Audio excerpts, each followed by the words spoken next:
Hey everybody, it's the Captain here, and it's very echoey in here. I have to be echoey. I keep changing places because I keep changing places. So we're still in St. Petersburg, but at a different place in St. Petersburg. And we have a video request. Dear Cappy, I saw a few videos on Vice, the Young Turks, about how men in Japan are not dating, having sex, or really doing anything but sitting in their basements and playing video games, watching porn. They gave a variety of reasons for this: bad economy, tech culture, and whatnot. But I thought of your Enjoy the Decline book. Is this going to be the future trend here in the US, or is it going to be something that is relegated mainly to Japan? For the record, these people are called grass eaters, in case you want to do some internet research. Thank you, Jack. And yeah, I have heard of them. They're also called herbivores. And for those of you who have not, so you don't have to look it up, basically Japan is going through kind of like a sexless revolution where not only are they not breeding and having children, people are just not interested in sex. There was a survey out, 45% of the women never had an interest in sex in Japan, and people are like, a percentage of women had interest in having sex? No, I'm kidding. A very high percentage, a shockingly high percentage of people are just not even interested in sex. And so what's happening is a lot of these, primarily the men, boys, are just, they're checking out, man. They are checking out. And they're starting to have kind of like grooming habits that are kind of metrosexual or asexual. And so they're unplugging, they're playing video games and all that. And Jack would like to know if that's happening in the U.S. And yeah, it already is. It is happening in the U.S., or is that the future of the U.S.? Yes, it is. And there are many, many, many parallels that can be drawn between Japan's socio-sexual, psychological, and economic society and that of the U.S. And I'm just going to go through a couple of them here because I believe these are the primary drivers or determinants of them. One, you have the government replacing men. Maybe not so much in Japan, but the government is huge. In Japan, and I don't mean that just because of spending, but they have massive debts as a percentage of GDP. I think it is the highest, I know it is the highest in the developed world, and it's almost like a third world country. And they are, I think, one of the few first world countries to have a debt to GDP ratio in excess of 200%. So maybe not consciously, but to people who are at least savvy about finance and economics, men particularly, they look at that and say, fuck, our future's gone. It's already mortgaged. I'm not paying that. I'm not working hard to pay the taxes. Fuck you. Someone else pay that. So there's a huge economic incentive to check out. In the U.S., not quite as high. I'd have to look it up. We're at 18 trillion now. We're at 115, 110% debt to GDP. But it's the same. I mean, once you go above 100, hell, you go 90, you're kind of, what the fuck is going on? Wasn't it like 36 not too long ago? You're just like, who? That's not my fucking money. I never received a fucking government check. Why the fuck do I gotta pay that debt? So it has nothing to do with sex. This is all money. You guys like, fuck. This is why again I advocate minimalism and focusing and spending your time. The 4-hour work week by that guy. Focusing your time, spending your time on you, because once you translate your time into money, now the government has something tangible to take. If you spend your time on leisure, there's nothing to tax. They cannot tax your time. But regardless, the whole government debt is one thing. Also, to the original point, the government, especially here in the United States, is replacing men. You have all these social programs. Women, heck, you even had that girl on the YouTube saying, I want to thank Daddy Government for taking care of my children. Women are marrying the government. They are, and it's not even a conscious choice. It's just that the government offers them a better deal. We're going to give you, in the olden days, you're going to get married, the guy's going to make the money, you're going to stay home, take care of the kids, or whatever. That meant the man was in control of the purse strings, and usually men attach standards. Like, no, you can't piss away the money on stupid fucking female bullshit. No, you can't buy the trinkets and doilies and fucking crap. This got to go to food, da-da-da-da-da-da-da. And women don't like being told no, and they don't like not spending money. And so when the government comes in, there is no human being to stop you. The government check does not have a sentient mind saying, no spending money, young lady. Look up my video, Government Check Dad. It's fucking hilarious. I wish I could do more of that. I need more actors. But there is no regulator. There's no person stop. There's no final authority, father figure, head of the household that says, no, drawing the line in the sand, we're not spending any more money. So the government not only allows women just to spend and piss away their money on whatever they want, a government check is not emotionally attached to the woman. Men typically are, and you would say, no, wife, you're not fucking other men. Government check doesn't care. You can sleep with as many bad boy, douchebag, alpha, gangster, rapper, NBA, professional sports, investment banker, doctor, surgeon guys all the women want to, or just your typical douchebag idiots. You know, girls can sleep around and they still get resources. So the traditional exchange for you provide me sex and the guarantee that my offspring are my own and loyalty and support, I provide you living and resources and a house and discipline and law for the children, that is gone because the government has come in and offered a better deal. Here's all the money with none of the responsibility. And that's a feminist wet dream. A woman's wet dream come true. Money without responsibility, yay! They all go have an orgasm. A communal orgasm, they all is. Actually, they don't, because the studies start to find out, surprise, surprise, women are getting more and more miserable, less happy if you look at happiness studies, because, by gosh, I think women might just like men. I don't know. A penis goes into a vagina, what the fuck? That's a social construct.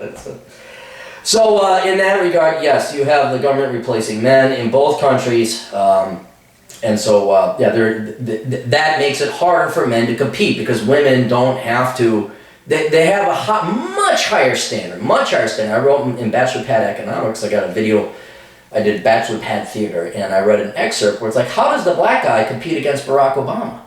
How the fuck do you? I mean, all the women on, not all, I shouldn't say all, but if we use illegitimate births as a percentage, 72% of the women are gladly trading in black men for a government check from Barack Obama.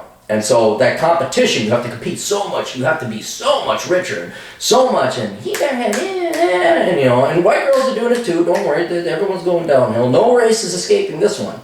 But again, it's not like, oh, I just got to provide and be loyal and stay in shape and be a good protector. No, you got to beat the next best offer, you got to beat the best offer that she's got on that table, and that's a government check. So a lot of men say, I can't compete, I don't have the money. All right. Second, another thing, the economy sucks. When the economy sucks, it has sucked in Japan for the past 20 years, 30 years. And in the U.S., we're going on like 7 years of stagnation now. Wait, 2006, 8 years of stagnation. As you are all aware, a lot of young guys, they graduate with a lot of debt. They can't find a job. And if you don't have a job, you know, that's the number one reason I didn't have kids. I got a vasectomy. I could not afford kids. I was never reliably employed long enough to afford children. And it's a survivalistic thing. And guys are just a little bit reluctant to propose and start breeding and having kids if they can't even pay off their fucking student loans. So there's not a lot of employment opportunities in Japan, not a lot of employment opportunities here in the U.S. And that's another reason that not only in Japan are the herbivores going out to graze, a lot of men in the U.S. are checking out as well. Porn and alternative sources of sexual stimulation are cheap. If, you know, back in my day, if you want to see a nudie pic, you had to, like, find a treasure trove of some neighborhood's kid's dad's stash of Playboy somewhere. Alright, that was it. Now, obviously, unlimited porn. And it's not just pictures. You can get video, you can get every form. Me and DT at the Black Brigade, go to blackbrigade.org, look at their podcast. Well, we did a podcast together, and it shows you how fucking out of it I am. I was like, you think they got corporate executive chick porn? And he's like, dude, they got midget porn. Of course, they're like, oh, yeah, I guess you're right. The internet's got everything. So, I mean, they got everything you possibly imagine. And so now it's just like, okay, it's an economic decision. Do I go to the nightclub, stand in line in 20 below zero weather, so I have the privilege of paying $10 to get into this fucking club, yell over loud music, an environment that is simply made to extract as much attention and resources from men and give it to women as possible, try to chat up a girl, ply her with drinks, try to convince her to give me then maybe get her no, then I gotta take her out, and I gotta date her, and I gotta, oh please, just to have sex? to quote Bill Burr, fucking rub one out. And it's so much easier to do it. You want to talk, again, this gets back to the hint brain of survival and all that. You know, there you are, the Indian, over on the great American, prairies back before the white man came. You had to make a choice. All right, am I going to chase after that antelope? Well, he wasn't doing math or anything. It's just a survival calculation. Boy, to chase that antelope, that'd take a lot of energy. And I better not waste my energy because I got to survive. So I better make darn sure I'm a good shot with my bow and arrow. I better make sure that my arrow and my bows are true. And I'm going to hit that. I'm a good marksman. Because I ain't got time to run around chasing after antelope. Because I'll die. And so it's the same kind of choice. It's like, well, I can expend all this huge, not only caloric resources, but financial and time and opportunity cost resources chasing girls at the bars of the club. And if you fail, that's investment lost. It's all gone. It's all gone. So it's like, oh, or that, or just spend 5 minutes jerking off to porn. Fine, there you go. It's in this case, a lot of people think, oh, this is bad for men. It's actually one of the things it's a substitute good. It's like men, it draws demand away from women because there's an easier, cheaper substitute good. Not necessarily as good, obviously, but you don't have to worry about STDs on it. Hey, bad as porn maybe, and I know there's reasons you shouldn't psychologically and all that as well. Boy, you can see where it's a better alternative to going to the nightclub. We talked about no jobs, question of debt, yeah. Alright, anyway, I covered all the main reasons I want to talk about. In short, what you have is that men they don't have any point and purpose in Japan, and they're getting to the point in the United States and other Western nations as well where they don't have point and purpose either. Normally the men's role, what gave him purpose or agency, was having a family, was having children, career, and being the provider and the ultimate head of the household. Today, though, that is being replaced by the government, and also that there is less even opportunity that you can, even if you wanted to, even if the role of men was not being supplanted by the government, there's not the economic opportunity to support a family anymore. So now there may be some other cultural differences specific to Japan. They're kind of weird on their sex over there, although they're probably saying, look at them, in Japan, they got vending machines, you can put money in and they'll give you little girls' panties in a tube. I'm not joking. And they're probably looking at us, look at these idiots over here. They don't have machines where you can put coins in and vend out little girl panties. Look at those crazy people. So those cultural differences aside, the ones I just mentioned are your primary economic, social, and sexual reasons that not only is Japan going that way, and not only are we going to have that kind of a future, we're almost already there. I mean, we're no more than, I'd say, 10 years away from it. So, we need a Ronald Reagan or a really booming economy, and we need to get government out of the role of men in society, but that's not going to happen. It's just women have the right to vote now. They will always vote for more resources for free. Don't get mad at them. That's a survivalistic tactic. It's programmed into everybody's brain.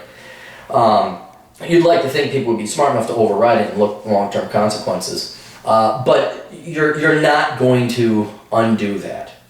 Everybody likes government money. Everybody likes free resources. It's not really free. It's going to end up crashing down the road.